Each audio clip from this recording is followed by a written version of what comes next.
Assalaamu calaykum asxaabta ku xiran janaalkeena Ogaalo. Maanta waxaan ka hadlaynaa dhibaato ka jirta dalkeena, taasoo ah in xirfadaha la isku midabta kooro. Halka dunida horumartay ay ku horumartay dhiirigelinta xirfadaha yaryar. Waxaan soo qaadan doonaa tusaalooyin shirkado dunida maanta caan ka ah, laakiin ka soo bilaabmay xirfado yaryar. Ku soo dhawaada mowduuceena.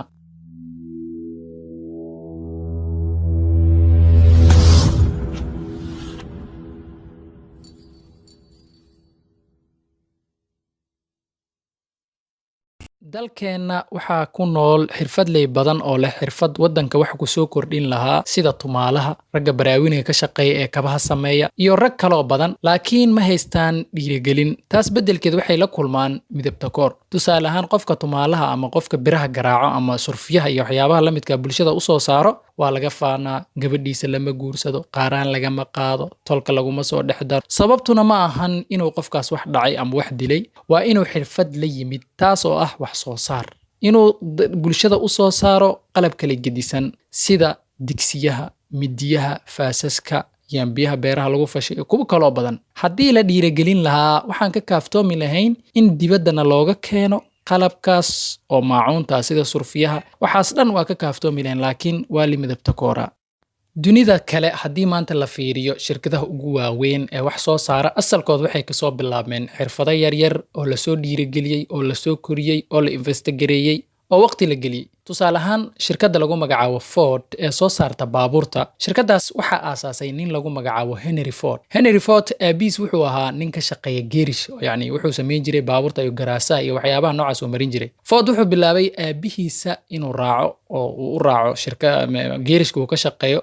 Si tartiib ayuu wuxuu u bartay Henry sidii baabuurta loo sameeyo ilaa uu ka soo saaray baabuur 1920. Hadda maanta wuxuu ka mid yahay kambaniyada dunida ugu waaweyn. Laakiin awalkeed intuu ka soo bilaabmay, waxa uu ka soo bilaabmay xirfad liidata oo ah inuu geerish ka shaqeyn jiray. Laakiin anaga ma sameyno, ninka tumaalaha ee wax noo sameeya, qalabkii beeraha aan ku fashano noo sameeya, midiyaha caafada aan ku isticmaalno noo sameeya, midiyaha beeraha markay soo go'aan aan ku soo goosano noo sameeya, digsiga markay naga duleelo noo sameeya. waa midabta koorna waxaa dhahnaa tumaal baa tahay ummadan ka dhex saarnaa. Waa wax aad u liito qof aan waxna dhicin, qofna dilin, in yacni xirfadii uu soo saaray xirfadiisa lagu midabta kooro oo la dhaho xirfad maxaad u yeelatay kaliya in yacni bulshada looga dhaxso. Wadanka haddii la dhiirigeliyo dadka xirfadleyda ah ee leh xirfadahaas oo kale yaryar, waxaa ka dhalan lahayd inaan samaysan lahayn production wax soo saar, dunida kalena aan kula tartami lahayn inaan wax soo saaran karno.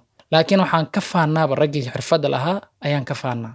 labaad oo la isku midabta koor waxaa ka mid ah dadka baraawiniga ka shaqeeya ama kabaha tala. Yacni dad baa jiro kabaha tolo, kabaha ku shaqeysto, kabaha dadku u wareejiyo markay cusub yihiin oo xirfad fiican u leh kabaha sidii loo sameyn lahaa. Laakiin anaga ma dhiirigelino, waa midabta koorna, gabar kama guursano, ma dhaxgalno oo investmentna kuma sameyno. Tusaale ahaan shirkadaha ugu waaweyn ee maanta dunida ka jira ee kabaha soo saara, haddii aan tusaale ahaan soo qaadano labada shirkadood ee ugu weyn ee taxadirkan soo saara qalabka sportiska qaasatan kabaha, Adidas iyo Puma. Labada shirkadood waxay ka soo bilaabmeen meel aad u liidata. Labada shirkadood dadka iska leh waxaa lagu kala magacaabaa Adolf Dassler iyo Rudolf Dassler. Adolf Dassler waa ninka iska leh shirkadda Adidas, Rudolf Dassler waa ninka iska leh shirkadda Puma. Aabahooda wuxuu ka shaqeyn jiray shirkad soo saarta kabaha, ayuu kabaha u toli jiray. Markuu aabahooda dhintay, xirfadii aabahooda ayay qaadeen, waxay bilaabeen inay samaystaan company lagu magacaabo Dassler Sporty Shoes oo aabahooda ay ugu magac dareen. Dagaalkii labaad dunida kadib kambanigii wuu istaagay. Markuu istaagay way kala baxeen, marka laba kambaniyay kala samaysteen. Ninkii Adolf wuxuu samaystay